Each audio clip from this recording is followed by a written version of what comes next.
এবার মুসা নবী আল্লাহকে বলতেছেন, আল্লাহ আপনি বলেছেন এই মজলিসের মধ্যে একটা পাপিষ্ঠ লোক আছে, এই লোকটা যতক্ষণ পর্যন্ত বের না হবে আপনি রহমতের বৃষ্টি দান করবে না। আল্লাহ দেখলাম এখান থেকে তো কোনো লোক বের হয় না, এরপরে আপনি রহমতের বৃষ্টি কিসের জন্য দান করলেন, আমাকে কি লজ্জিত করলেন?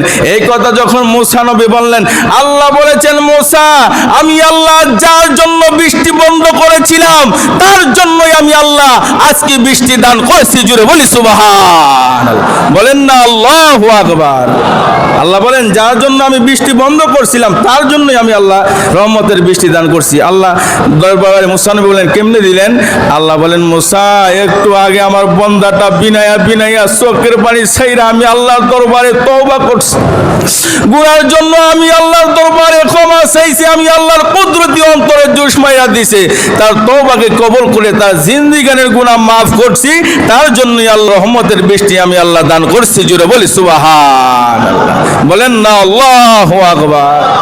তখন মুসা নবী বলছিলেন, আল্লাহ যেই লোকটার জন্য বৃষ্টি বন্ধ করেছিলেন, যেই লোকটার জন্য বৃষ্টি আপনি দান করছেন, এই লোকটাকে একটু দেখাইবেন, নামটা একটু বলবেন?